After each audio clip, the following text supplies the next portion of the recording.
From San Rafael, California, this is Democracy Now! Even if we stayed there and bombed for the next 5 years and Americans continue to die and we spend another $100 billion, 5 years from now we're going to be right where we are now. So let's recognize that we made a mistake and these young men have given their lives, and let's quit killing other young men. Let's bring this war to an end. Former presidential candidate and anti-war advocate Senator George McGovern dies at the age of 90. We'll speak with Steve Victoria about his film One Bright Shining Moment, The Forgotten Summer of George McGovern, as well as his latest project, the new documentary Long Distance Revolutionary, A Journey with Mumia Abu-Jamal. There were reports being written on him since he was 14 years old. I think it impelled me towards radicalism generally, with, of course, the help of the Philadelphia Police Department. And No Way Out. Freed American hiker Shane Bauer writes, "Solitary in Iran nearly broke me. Then I went inside America's prisons." It's been 7 months since I've been inside a prison cell. I thought this was going to be better than it is. This cell is one of 8 in a pod. At a little over 11 by 7 feet, smaller than any I've ever inhabited. Shane Bauer was held in solitary confinement in Iran for 4 months. Now he's written a major expose on the shocking conditions of solitary confinement inside the United States. All that and more coming up.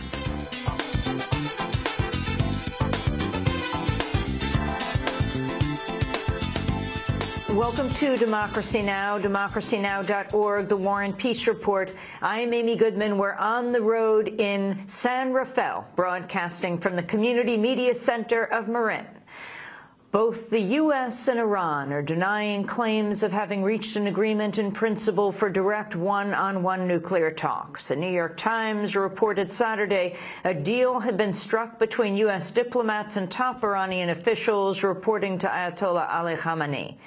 Iran is said to have asked that the talks be delayed until after the upcoming November elections so they could know with whom they'd be sitting down. But in a statement, the White House said, quote, "It's not true that the United States and Iran have agreed to one-on-one talks or any meeting after the American elections." Speaking to journalists, Iranian Foreign Minister Ali Akbar Salehi also denied the report. We don't have anything like discussions or negotiations with America. Yes, we have negotiations with the 5+1 group of nations. If it is about nuclear talks, the talks are going on with the P5+1 group of nations. Except that, we have no discussions with the United States. The news comes as Iran grapples with a plunging currency and growing internal hardship in the face of crippling international sanctions.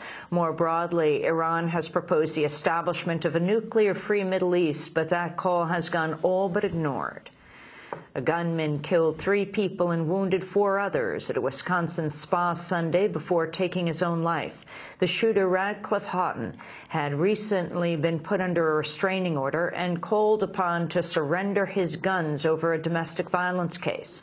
All 3 of the dead victims were female. One was reportedly Houghton's estranged wife. President Obama and Republican challenger Mitt Romney square off in Boca Raton, Florida tonight for a 3rd and final debate focusing on foreign policy. On the campaign trail in Virginia, Obama debuted a new dig at Romney, saying his opponent's alleged wavering on political stances can be explained as a case of Romnesia. He's forgetting what his own positions are, and he's betting that you will too. I mean, he's changing up so much and backtracking and sidestepping. We've got to name this condition that he's going through. I think it's called Romnesia. That's what it's called. And tonight, Democracy Now! Will continue our Expanding the Debate series. We're here in California and will be broadcasting the presidential debate. After Bob Schieffer asks his question and Mitt Romney and President Obama each respond, we'll stop the tape and we'll get responses from Green Party presidential candidate Jill Stein and Justice Party presidential candidate Rocky Anderson. Then we'll go back to Boca Raton for the next set of questions. That's Expanding the Debate series as we continue to break the sound barrier. Unrest has broken out in Lebanon following the assassination of a top intelligence official in a car bombing.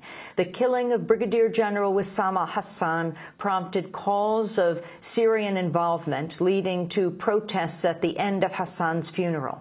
On Sunday, militants traded fire in areas of southern Beirut hours after mourners tried to storm government offices.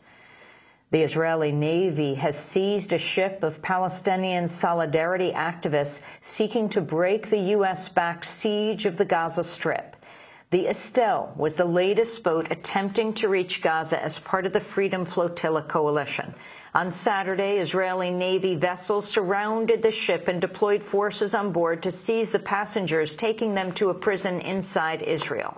The passengers and crew were nationals from Canada, Israel, Norway, Sweden, and the United States. Hours before the Israeli raid, ship organizer Matthias Gardel spoke to Democracy Now! From aboard the Estelle. We are not breaking any laws. We are not the provocateurs. It is Israel that clearly violates international public law and decent human standards. They are provoking the world, and by doing so, by inviting the world to witness this crime against humanity, they are also presenting each and every one of us with a choice. Either to choose to be part of the problem or choose to be part of the solution. A lawyer for the detained passengers has accused Israel of using taser weapons during the raid on the ship, saying Israeli forces committed, quote, electro-torture. Israel has denied the claim. In related news, author and professor Noam Chomsky made his first trip to the Gaza Strip over the weekend, appearing at an academic conference.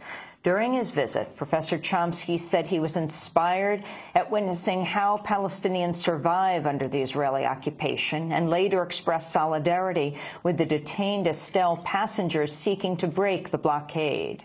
The main impression is how inspiring it is to see people living under extreme duress, but nevertheless remaining vibrant, vigorous, active, hopeful, resilient, and continuing to struggle.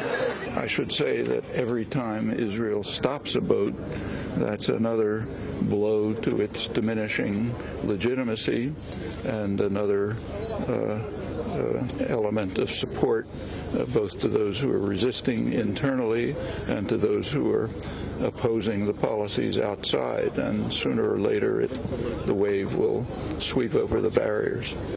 In other news from the occupied territories, Palestinians held their first vote in 6 years over the weekend with a round of municipal elections. The vote took place only in the West Bank as the governing Hamas movement held a boycott in Gaza following the breakdown of unity talks with the rival group Fatah. Police in Kuwait cracked down Sunday on a crowd of thousands of protesters opposing the ruling monarchy's effort to change electoral laws. The U.S.-backed Kuwaiti regime has stoked anger after dissolving parliament and proposing voting laws that opponents have described as a constitutional coup. On Sunday, an estimated crowd of up to 50,000 gathered across the capital, Kuwait City, in an attempt to march on government headquarters. At least 29 people were admitted to the hospital after police surrounded marchers and used tear gas and stun grenades to disperse them. Deadly protests have broken out in Panama over the sale of state-owned land within the duty-free area of Colon. On Friday, a 9-year-old boy was killed, several others wounded, when police opened fire on demonstrators who'd burnt tires and thrown projectiles. The shooting prompted further rallies over the weekend. Professor and protest organizer Carlos Baltazar said the demonstrators would continue. We will continue with this peaceful event. The front does not want violence. The front wants the law to be repealed. The law has been approved irresponsibly. The former South Dakota senator and Democratic presidential nominee George McGovern has died at the age of 90. Senator McGovern's best known for running against Richard Nixon in the 1972 presidential election on a platform of withdrawing U.S. troops from Vietnam. Memorial services are scheduled to begin Thursday in Sioux Falls, South Dakota. We'll have more on George McGovern's life and legacy after headlines. And a federal judge has blocked a new state law in Arizona blocking funding for the reproductive services group Planned Parenthood.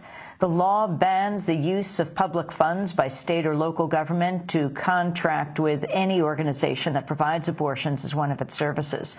Planned Parenthood of Arizona won a temporary injunction Friday, extended a freeze on the law's implementation. Planned Parenthood has faced a crackdown in more than a dozen states, including in Texas, which last week threatened to shut down a health program for low-income women rather than allow Planned Parenthood to remain involved. And those are some of the headlines. This is Democracy Now!, democracynow.org, the War and Peace Report. I'm Amy Goodman at the Community Media Center of Marin in San Rafael, California.